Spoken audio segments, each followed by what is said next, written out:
The first time I saw her, the stars seemed to go quiet. We were docked on the orbital station above Sirius 4, a remote mining colony on the edge of the Nhalara expanse. I wasn't supposed to even notice her, let alone speak to her. She was surrounded by the glittering presence of her entourage, armored guards with obsidian-plated rifles, advisors in flowing metallic cloaks, and attendants carrying trays of crystalline drink. But it wasn't her station that caught me, nor the way her skin seemed to shimmer faintly like starlight reflected in water. It was her eyes. They were impossibly old. And I, Jalen Kayer, freelance mechanic, part-time smuggler, and perpetual screw-up, was standing by a loading crate with grease still staining my fingers. Wrong place, wrong time. Or maybe fate, though I never believed in that sort of thing. She brushed past me as her entourage swept through the docking bay, and for a heartbeat our hands touched. Not a grasp, not even a deliberate brush. Just the briefest connection, as though the universe hiccuped. Her breath caught. Her eyes widened. And then the impossible happened. The silvery threads lacing her wrist, ancient markings known only to the royal bloodlines of Zyranthia, ignited with sudden, blinding light. The entire hangar fell silent. "Bond marking," someone whispered.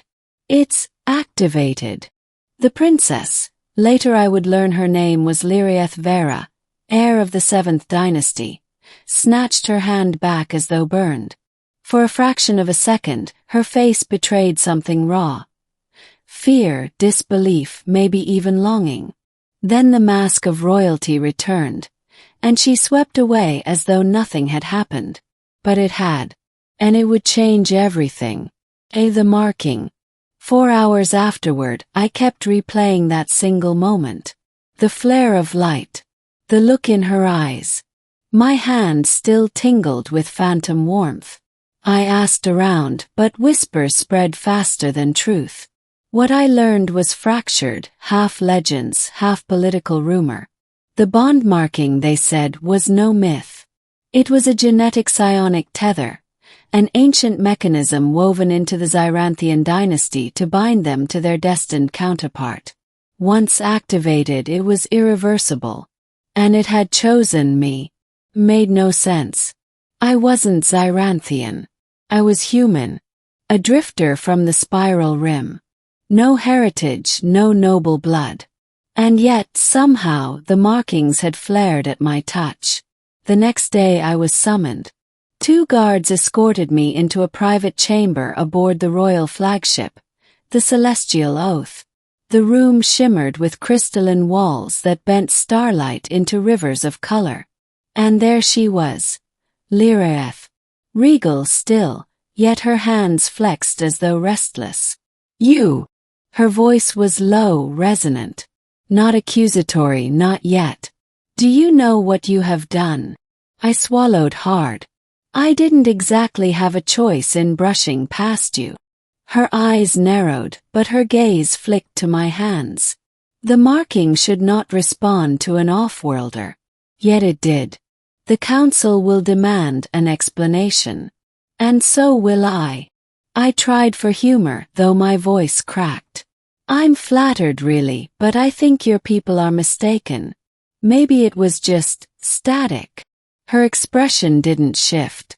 It was not static. It was destiny. The word hung in the air like a verdict. To the rift. Over the next days I was kept under quiet watch. Not quite a prisoner but nowhere near free. Everywhere I went aboard the Celestial Oath, eyes followed. Some gazes dripped with curiosity, others with venom. The Zyranthians prized purity of lineage. To them I was contamination wrapped in flesh. Yet despite myself I kept seeing her. Not just formally in council chambers where her advisors debated whether I should be exiled, dissected or studied, but in stolen moments. I'd catch her alone in the star gardens, where light flowed through cultivated nebulae trapped in crystalline domes. She'd glance up as though expecting me, then turn away before words could pass between us. One evening the silence broke. "Do you feel it?" she asked, voice barely audible above the hum of the ship. "Feel what?" "The tether." Her hand touched the glowing marks on her wrist. "It binds me to you. Your heartbeat. I can sense its rhythm when you are near. Like an echo inside my chest." I hesitated. 'Cause I did feel something. A tug, invisible but undeniable, pulling me toward her. The closer we stood, the stronger it thrummed. It wasn't romantic, not yet, but elemental, as though the universe had tied a thread through my very bones. "What happens if we ignore it?" Yes. Her eyes were bleak. "The bond is not patient. It will either complete or destroy us both." 3. The betrayal. The Xyranthian High Council did not share her hesitation. "We cannot allow contamination of the royal bloodline," intoned Arch-Councillor Deiros, his scales glistening darkly beneath the chamber lights. "The off-worlder must be excised before the bond matures." Their solution was simple: my execution. Quiet one. Quick. Forgotten. But Liraeth stood. For the first time I saw not just a princess but a blade. Her voice cut like steel. "If you kill him, you kill me. The bond will not allow separation now." A hush rippled through the chamber.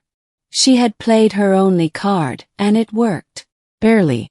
Instead of execution, they settled on exile.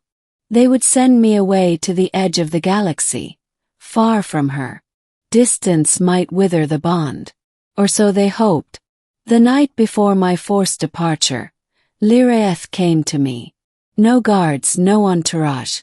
Just her, shrouded in a cloak, eyes lit by desperation. "They are wrong," she whispered. "The bond is not curse but covenant.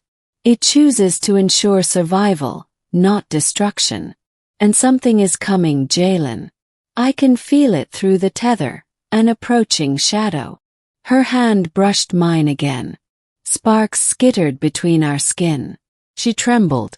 "I should not be saying this, but I cannot let them take you from me." Before I could answer, the alarms blared. For the invasion struck without warning.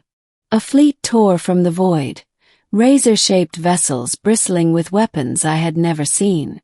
Not pirates, not rebels, something worse. The Xyranthian defenses shattered in minutes. Fire spilled across the celestial oath. Hulls buckled. And at the heart of it, I felt a surge of terror that wasn't mine. Liraeth's fear surged through the bond like fire in my veins. We fought to survive. Me, armed with nothing but a scavenged rifle. Her, channeling the psionic heritage of her bloodline. Together we carved a path through collapsing corridors, the tether between us pulsing brighter with each heartbeat. At last we reached the command spire.